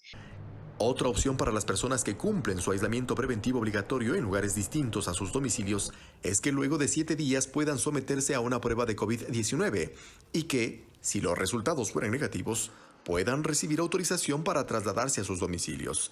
Esta alternativa, sin embargo, no favorece a Maoli, quien se encuentra en Perú junto a otras 9 personas que viajaron por una especialización en odontología y quienes no han recibido una respuesta favorable de las autoridades ecuatorianas en el vecino país, asegura. Lo único que me dijeron es que había un vuelo pagado a Quito para el 19 de mayo, pero en realidad no tenemos dinero. Viviana perdió a un familiar por causa del COVID. También quiere regresar, pero al no ser parte de los grupos de vulnerabilidad y estar obligada a llegar a un hotel para el aislamiento preventivo, complica aún más las posibilidades. Y este tema de pagar, además, cuando llegues al Ecuador, un hotel es otra locura. Imagínate si hay ecuatorianos que no tienen dinero para subsistir ya acá en Lima. ¿Cómo llegas a pagar $400 en un hotel por la cuarentena? Entonces creo que todas esas medidas deben revisarse y entender que los ecuatorianos que queremos volver, no es que queremos volver de fiesta o por nada, es porque necesitamos estar cerca de nuestras familias. Nancy es bailarina profesional. Iba a ser contratada por el Ballet Nacional del Perú. La emergencia sanitaria lo impidió y su situación es, en todo sentido, asegura, cada vez más complicada. Es difícil estar fuera, es difícil estar solos y pedimos ayuda. Eduardo Córdoba, Medios Públicos. Y la emergencia sanitaria por el COVID-19 deja consecuencias a nivel nacional. Hoy le contamos la historia de una madre soltera que recibió ayuda del Ministerio de Inclusión Económica y Social. Si usted desea, puede unirse a esta causa. Ella es Fernanda Flores, tiene 24 años de edad, es comerciante informal. Sin embargo, sus ingresos se suspendieron a raíz de la emergencia sanitaria por el COVID-19. Nos cuenta que su padre se contagió del virus y falleció. Yo trabajaba en el centro de Quito junto con mi padre, vendiendo en realidad lo que podíamos. Con eso nos manteníamos esta casa y mi hijo. Dice que los pocos enseres que tenía en el departamento que arrienda los vendió para cubrir los gastos que generó el entierro de su papá. solo se quedó con una cama, sin colchón y una frazada. Me quedé sin ayuda, sin dinero, no podía alimentar a mi bebé comenzó a enfermar. Entonces tengo que arribar una vecina que gracias a ella me ayudó. Empezamos a pedir ayuda por medio de Instagram. Cuenta que su desesperación aumentó con el pasar de los días, pues su bebé tiene 1 año y por un problema en su salud no puede comer alimentos sólidos aún y debe alimentarse con una fórmula especial. Él estaban tratando en el Pablo Arturo Suárez, pero con todo esto del COVID todo se nos frenó, porque uno como adulto puede entender cuando no hay alimentación. Uno como adulto puede amarrarse el estómago y decir, hoy no tengo, pero mi hijo no. Y él se ha estado alimentando únicamente de agua de anís. Le dio una fuerte infección porque un día de la desesperación le herví un poco de leche entera y le mezclé con agua. Entonces, él es el que no puede entender que hoy no hay para él. Al hacerse viral este caso, el Ministerio de Inclusión Económica y Social acudió a ayudarla. Le entregaron alimentos no perecibles, ropa y algunos juguetes. Lo más importante que trajimos hoy es fórmula para el bebé. Le hemos traído pañales más o menos para unas 3 semanas. Y alimentos para más o menos 1 mes. Ayuda que es posible a través de la campaña Dar una mano sin dar la mano. Le hacen falta cositas como un colchón, una cunita, una cocinita, lo cual nos encargaremos de gestionar para que ella tenga todo lo que necesita para ella y su bebé. Fernanda cuenta que incluso perdió el capital con el que trabajaba. Con esta situación se volvió más dura porque no podemos salir. Entonces, prácticamente me ataron de pies y manos. Este COVID me ató de pies y manos. Olga Velasco, Medios Públicos.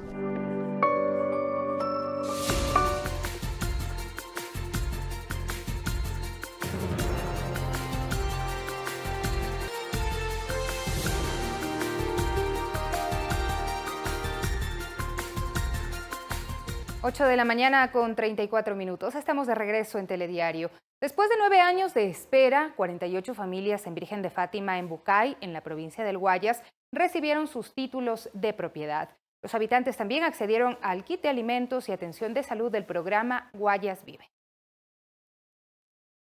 Doña Paulina García lleva casi una década viviendo en el sector Virgen de Fátima en el cantón Bucay, provincia del Guayas, con la incertidumbre de no haber contado legalmente con los documentos que la acreditaban como dueña de su terreno. Hoy su sueño se cumple. Muchísimas gracias a todos ustedes que lo están apoyando para tener nuestras escrituras y hacer nuestras casitas más allá, porque yo igual tengo 12 hijos y no los avanzamos aquí. Después de un largo proceso de rearmar el expediente, esto ha sido en conjunto con el GAT de Bucay, hacer un levantamiento topográfico, planimétrico, linderos, ha sido un trabajo bastante arduo y que hoy es una victoria. En total son 48 familias beneficiadas de la entrega de títulos, mientras 12 más están en proceso de regularización. La acción liderada por el vicepresidente de la República, el gobernador del Guayas y autoridades locales busca mejorar la calidad de vida de los habitantes de la zona, que resultaron afectados durante el fuerte invierno que azotó en 2011 la provincia. Culminar su documentación formal para que la propiedad sea de los verdaderos dueños, las madres de familia que tanto necesitan tener esa seguridad de tener sus escrituras.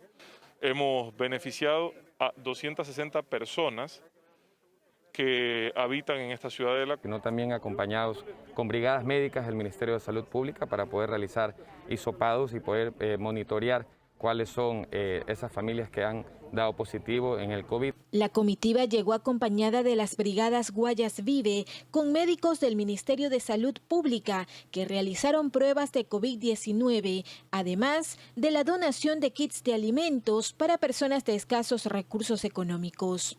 Falta solamente un detalle, que regularizaron la notaría y ya con eso son los dueños. Pero imagínense, en 9 años esta gente que ha necesitado tener la certeza de tener un techo, no lo había tenido. Y lo peor de todo es que a esta gente, que es la más pobre, siempre se la engañó. Muy agradecida por el gobierno, por el vicepresidente que ha venido a hacernos visita a pesar de la situación en la que estamos, pero él siempre se le ha visto enfrente de todo lo que ha pasado. Todos nosotros somos personas del día a día, que nos ganamos el día a día, y por esta pandemia nosotros no podemos laborar, pero Dios le pague y que sean bendecidos por ese kit de comida y también por la salud. Mariuxi Buenaño, Medios Públicos.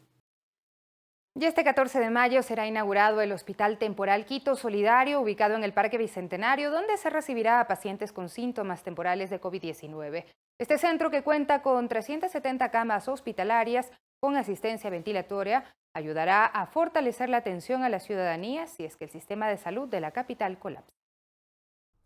El ministro de Salud, Juan Carlos Ceballos, afirmó que la provincia de Pichincha cuenta con un sistema de salud muy bien preparado para enfrentar la emergencia sanitaria provocada por la pandemia del COVID-19. Contamos con un protocolo, un lineamiento de contingencia en el manejo de los hospitales y las unidades de cuidados intensivos, lo que nos permite liberar en tiempos más cortos todos los recursos tecnológicos en términos, por ejemplo, de las altas tempranas. El ministro Ceballos además detalló cómo se encuentra el nivel de ocupación del sistema sanitario en el Distrito Metropolitano de Quito, donde se registran 2.198 casos de coronavirus. De las camas de unidad de cuidados intensivos que pertenece al Ministerio de Salud Pública tenemos 92, de las cuales 64 están ocupadas, lo cual hace que hay un porcentaje de ocupación del 58%. Y de la información que tengo del IES sobre camas, de nuevo, de unidad de cuidados intensivos que están dedicadas exclusivamente a COVID, hay un total de 61 y están ocupadas todas ellas.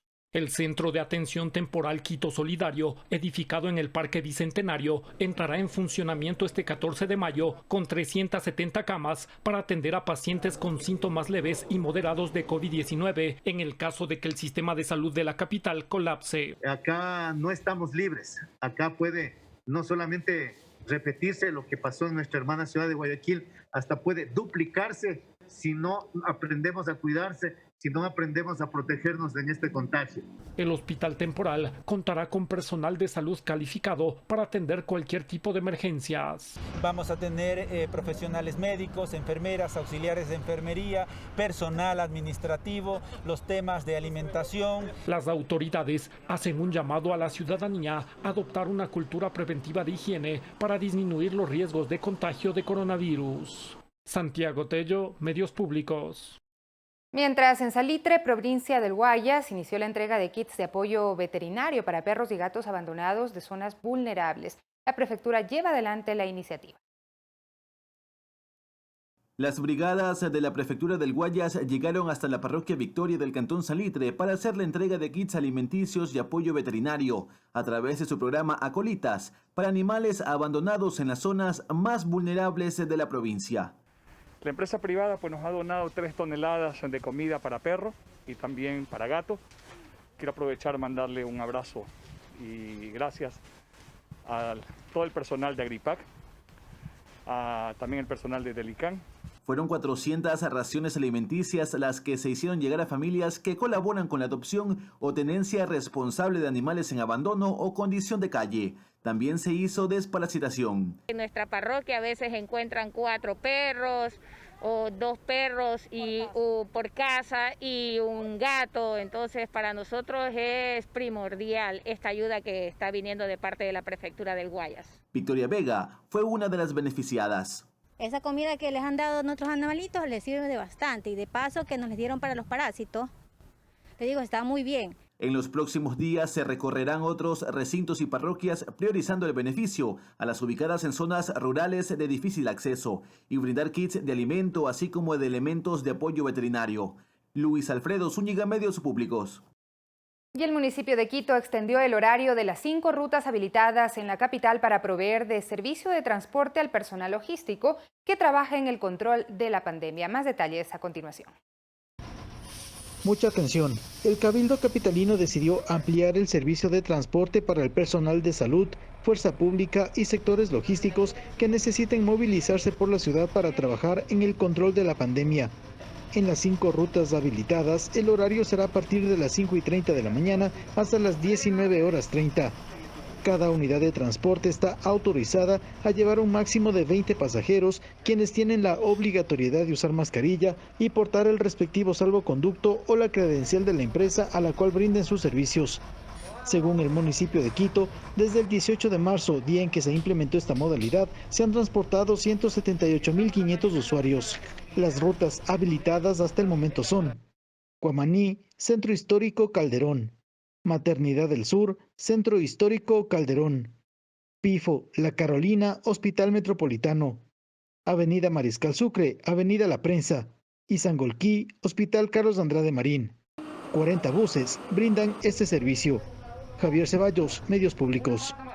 8 de la mañana con 42 minutos. Más empresas y puntos de venta se suman a la campaña Juntos Ecuador, una iniciativa del Ministerio de Producción. La red de farmacias y becas se unió a esta causa con el objetivo que los consumidores puedan encontrar en las perchas más diversidad de productos, además de fomentar el consumo local como eje de la reactivación económica y productiva. En esta primera etapa se identificaron 400 unidades productivas a escala nacional que serán proveedoras de las cadenas comerciales y tiendas de barrio.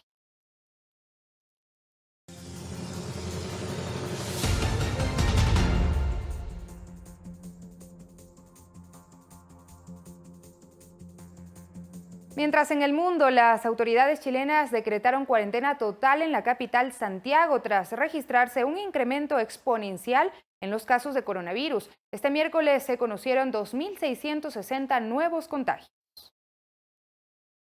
Una cuarentena obligatoria regirá en 38 de las 52 comunas que componen la región metropolitana de Santiago, la capital chilena. La medida se adoptó tras registrarse una cifra récord de 2.660 nuevos casos de coronavirus y 12 fallecidos en las últimas 24 horas.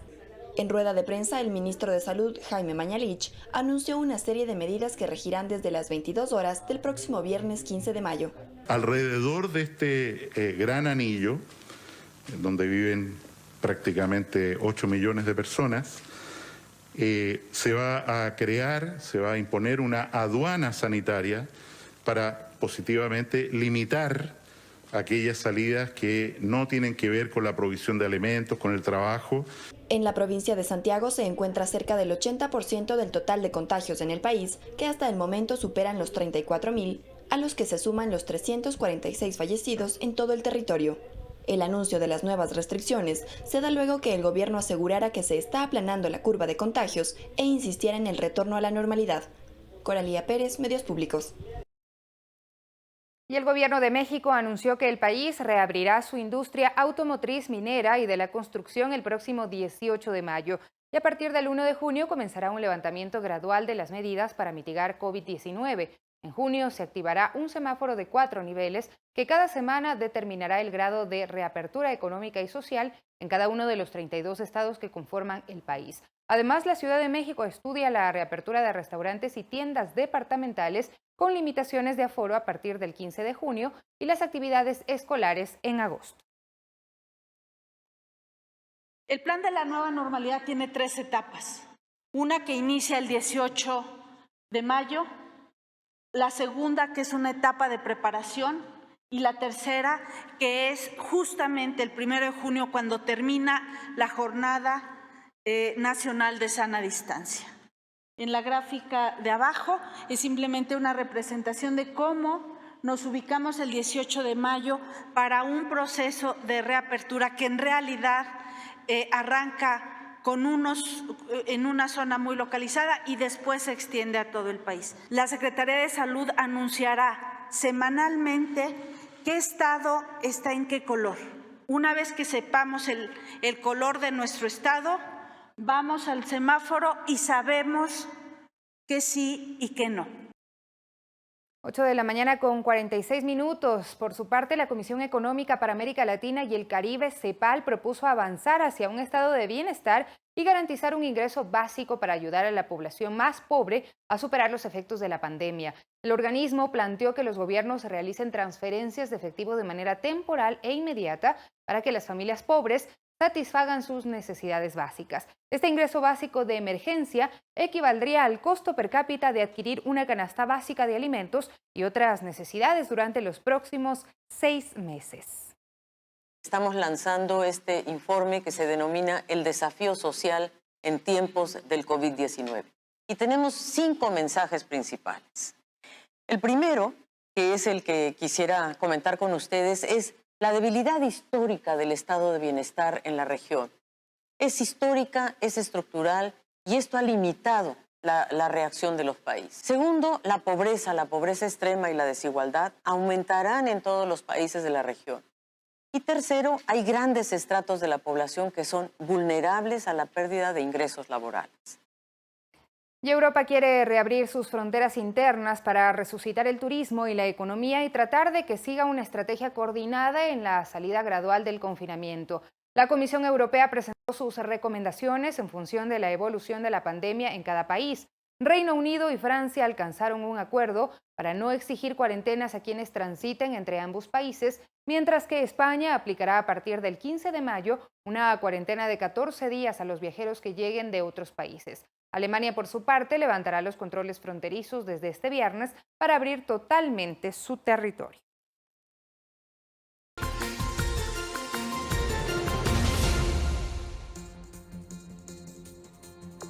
Y en Uruguay se reanudan las labores en la llamada nueva normalidad. Además, en Italia se desarrolló un brazalete electrónico para salir del confinamiento. Más en El Mundo Ahora.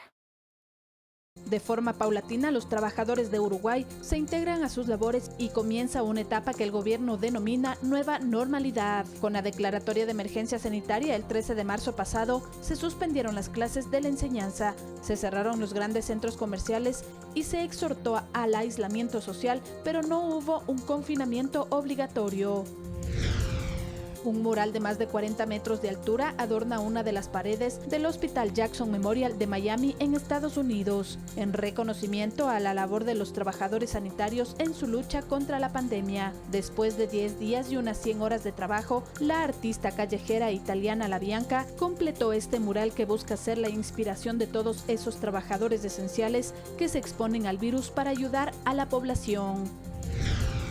Es una de las armas para ganar la batalla contra el coronavirus. Se trata del brazalete electrónico desarrollado por una empresa italiana que controla el respeto de la distancia de seguridad y rastrea los contactos de una persona positiva al contagio. El brazalete se presenta como un reloj de pulso, pero puede transformarse también en una suerte de llave electrónica para cargar en una bolsa o en un chip que se esconde detrás de la mascarilla protectora. Las autoridades chinas aplicarán la prueba de coronavirus a todos los 11 millones de habitantes de Wuhan, la ciudad donde surgió la enfermedad. La orden surge después del descubrimiento del fin de semana pasado de un foco de 6 personas infectadas en un complejo residencial de la ciudad, los primeros casos nuevos en más de un mes. El confinamiento en China se levantó 2 meses después del brote de la enfermedad y en Wuhan el 8 de abril, luego de 2 meses y medio. Fernanda de la Bastida, Medios Públicos.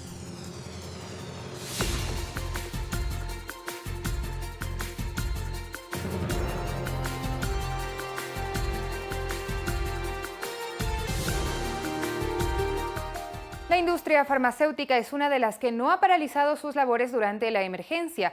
La fabricación de medicamentos como paracetamol y antivirales para el tratamiento de la pandemia se ha incrementado. Farmacida es una de las empresas que dejó de exportar sus productos para abastecer a las casas de salud ecuatorianas.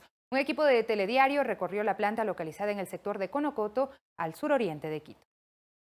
Sus manos están entrenadas para empacar en segundos los blisters de pastillas, goteros o otro tipo de medicamentos. Estos trabajadores guardan la distancia. Sus actividades no se han paralizado y en algunos casos se han multiplicado para abastecer a los hospitales públicos y privados.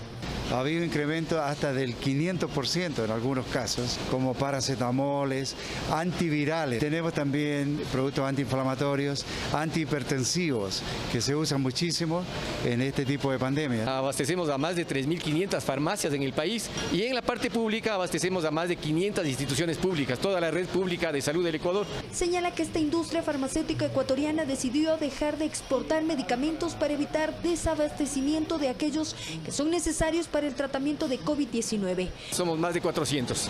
Hemos hecho una reducción mínima haciendo un gran esfuerzo por preservar puestos de trabajo, que hemos preservado a todos los equipos de ventas haciendo un gran esfuerzo como compañía hasta que vuelvan los médicos a su consulta regular. Tienen dificultades con la importación de la materia prima y esto ha traído consecuencias en la distribución. Saben que todos los vuelos internacionales están escasos, entonces ahora está demorada la importación de materiales. Nuestras materias primas normalmente vienen de Estados Unidos, de Europa y de Asia. El concejal de Quito, Bernardo Abad, recorrió las instalaciones. Se puede funcionar y trabajar con medidas de seguridad y con casi cero riesgos. Abad dijo que pedirá los protocolos de seguridad a esta empresa para que sea la ruta a seguir en la reactivación de otras firmas en la ciudad. ¿Se puede aplicar en otras plantas? Por supuesto que sí. ¿Se puede aplicar en otras fábricas? Por supuesto que sí. La empresa no registra casos de coronavirus, mantienen rigurosas normas de seguridad y vigilan la utilización del equipo de protección. Valeria Villarroel, Medios Públicos. En Quito, un hombre adulto mayor murió a pocos metros de su casa, posiblemente a causa de COVID-19. Con él son 14 los casos registrados en la capital durante los últimos días. Otra persona que también se encontraba desplomada en la vía pública fue atendida por personal especializado. En el siguiente reportaje les explicamos qué le ocurrió. El caso fue reportado al ECU 911 y desde esa institución se coordinó de forma inmediata la atención con personal de criminalística, Ministerio de Salud Pública y la empresa pública metropolitana de gestión integral de residuos sólidos. Es poder levantar los casos que sean por COVID o presunción de COVID en el menor tiempo posible, garantizando normas de salubridad para los ciudadanos. Se trataba de un hombre, adulto mayor de 86 años de edad, quien súbitamente se desplomó cuando caminaba hacia su casa, sobre la avenida La Gasca, en el centro norte de Quito. Nos informaron las personas que viven por el sector que había presentado problemas de respiración el año pasado. Sin embargo, en una evaluación se determinó que puede ser presunción de COVID por los antecedentes. Este tipo de casos se han registrado con mayor frecuencia en los últimos días. En total, nosotros como municipio hemos manejado 14 casos, de los cuales 3 casos son por COVID y el resto son por presunción de COVID. Bajo estrictos protocolos de seguridad, la zona fue acordonada. Personal debidamente protegido enfundó el cuerpo, desinfectó la zona y las calles aledañas. Una casa funeraria se encargó de retirar el cadáver. Y nosotros realizamos lo que es el retiro del cuerpo en la funda para cadáveres, luego en el ataúd de madera, y el cuerpo es llevado a nuestro necrópoli para hacer la cremación. Esto no tiene ningún costo ni para el municipio ni para los familiares de la persona fallecida. A la misma hora, una alarma similar se encendía en otro punto de la capital, en la parroquia Iñaquito, en las calles Vancouver e Italia, lo que preocupó a los moradores del sector. Personal especializado llegó también al lugar y luego de verificar la zona, confirmaron que se trataba de una persona en completo estado etílico. Por favor, se mantengan en casa, que nos ayuden de esa manera. Los compañeros médicos y Policía Nacional estamos haciendo lo que está en nuestras manos para nosotros poder proteger y que la ciudadanía también se colabore, ¿no? Que tome conciencia de todo lo que está pasando y se queden en casa. Luego de varios minutos, el hombre, aún embriagado, se levantó y dejó el lugar como si nada hubiera pasado. Fabricio Ceballos, Medios Públicos. 8 de la mañana con 57 minutos y según el INAMI, las condiciones de humedad y las precipitaciones en la Sierra, Amazonía y Galápagos se mantendrán en las próximas 48 horas. Los cambios en el tiempo tienen repercusiones en la salud, por lo que es importante mantenerse alerta a los síntomas para no confundir las alergias o la gripe con el COVID-19. Las precipitaciones que se han presentado en la región interandina, Amazonía y Galápagos continuarán para las próximas 48 horas, explica Cristian Palis del área de pronósticos y alertas hidrometeorológicas del INAMI. El cambio que tendremos es en la región interandina se presentarán un cielo parcial nublado en horas del mediodía, aún se mantendrán temperaturas elevadas a horas del mediodía en la región litoral y en horas de la tarde para la región amazónica. Las lluvias más intensas se mantendrán en las cordilleras. Además, para la próxima semana se espera el ingreso de una masa más fría que inestabilizará las condiciones actuales, según Palis. Y permitirán que más precipitaciones se presenten. Además, que en horas de la madrugada tenderían las temperaturas mínimas a descender. Estamos hablando entre el lunes o el martes de la próxima semana. Los cambios en el tiempo provocan reacciones en la salud, con la presencia de alergias y resfriados que se pueden confundir con los síntomas de COVID-19. El alergólogo Santiago Leguizamo afirma. Pero creo que lo primordial como para distinguir el uno y el otro es los síntomas generalizados de malestar, de fiebre y sobre todo tener en cuenta contactos epidemiológicos. Los síntomas en los 3 casos pueden ser los siguientes: La fiebre es frecuente en la gripe y el COVID-19, no así en las alergias. La tos en el caso del COVID es seca. La fatiga es otro síntoma de la gripe y el COVID-19, mientras el dolor de cabeza es más frecuente en la gripe. Las alergias no se presentan con malestar general. La gripe puede durar entre 7 y 10 días, las alergias varias semanas y el COVID es variable según el organismo al que ataca.